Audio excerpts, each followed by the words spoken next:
Todo hace creer que existe un cierto punto del espíritu donde la vida y la muerte, lo real y lo imaginario, el pasado y el futuro, lo comunicable y lo incomunicable, lo alto y lo bajo, dejan de ser percibidos contradictoriamente. Esa es la labor de surrealismo, la esperanza de determinar este punto medio.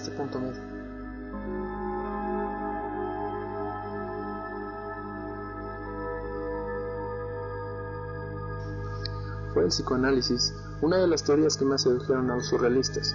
Las regiones psíquicas exploradas por Freud serían consideradas por los surrealistas como el reverso de la lógica. Es así como a través del arte exploran el inconsciente, los sueños, la locura, los delirios y las fantasías.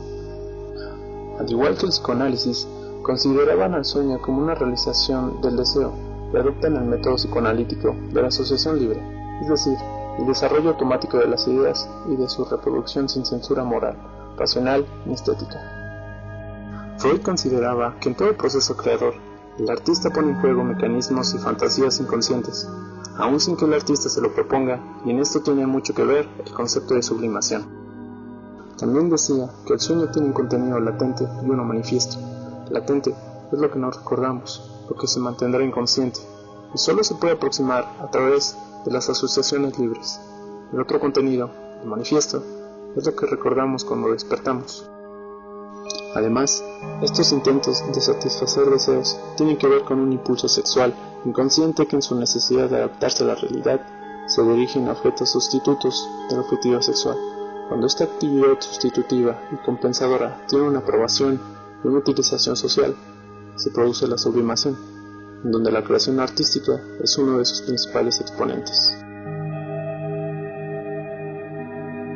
André Breton fue el principal fundador del surrealismo a partir de su obra El primer manifiesto surrealista. Este texto sentó las bases de este movimiento, al recopilar la ideología de Sigmund Freud, Guillaume Apollinaire y Gerard de Nerval, además de una constelación de artistas e intelectuales quienes se interesaron en los sueños. Los sueños para Breton están vinculados a mensajes trascendentales y significativos válidos por sí mismos, los cuales juegan junto al azar una nueva manera de hacer arte. En la pintura, el surrealismo tomó del dadaísmo algunas técnicas de fotografía y cinematografía, así como la fabricación de objetos. Extendieron el principio del collage al ensamblaje de objetos incongruentes. Uno de los más grandes representantes en la pintura fue Salvador Dalí. Dalí es conocido por sus impactantes y oníricas imágenes surrealistas.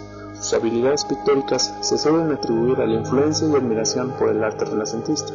También fue un experto dibujante.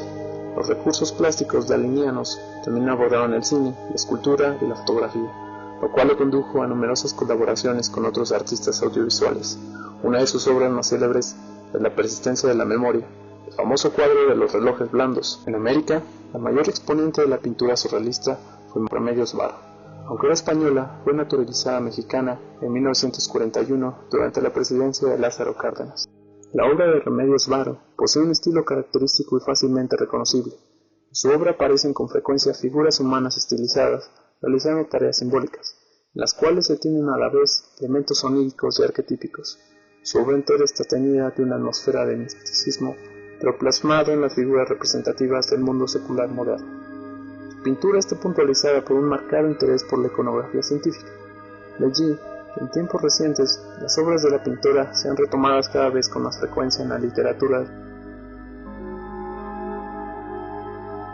La visión de Buñuel chocaba con la realidad. Tenía muy presente la posibilidad de la destrucción de la Tierra. Pensaba en las guerras, la bomba atómica. Afirmaba que ni la libertad ni la justicia existían. Su interior le dictaba unas normas sobre la muerte, la fe, el sexo, que su conciencia no podía aceptar. Esta realidad le marcó desde su más tierna infancia. Buñuel rompió barreras luchando a favor de la libertad.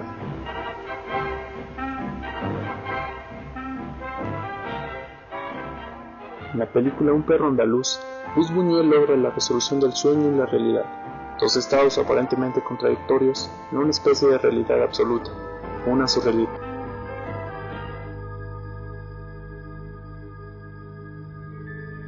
El origen del surrealismo está en las palabras.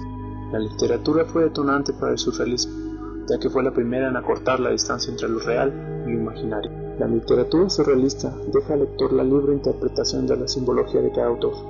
juega con la ironía, el sarcasmo, lo ilógico, el deseo de ser otro y rompe con el orden y lo convencional de la poesía. La literatura surrealista no es etiquetada tal cual, sino que se nutre de sus antecesoras, generando una diversidad de estilos creativos y expresivos. Las nuevas tecnologías no solo tuvieron un impacto en la vida del hombre, sino también en las manifestaciones artísticas. Por ejemplo, en la literatura surrealista, el cine dio un dinamismo a la estructura del poema. El lector para leerlo debe girar la hoja, elegir por dónde comenzar y terminar, dar de un tiempo a otro en un instante, o se entera de un hecho desde distintos puntos de vista. La literatura surrealista vuelve al lector creativo, propositivo, pues le exige razonar la poesía, no solo sentirla. Tu primera mirada de pasión, aún la siento clavada, como un puñal, dentro del corazón. Como el surrealismo se basa en los sueños, el ser humano jamás dejará de soñar, se mantendrá vigente.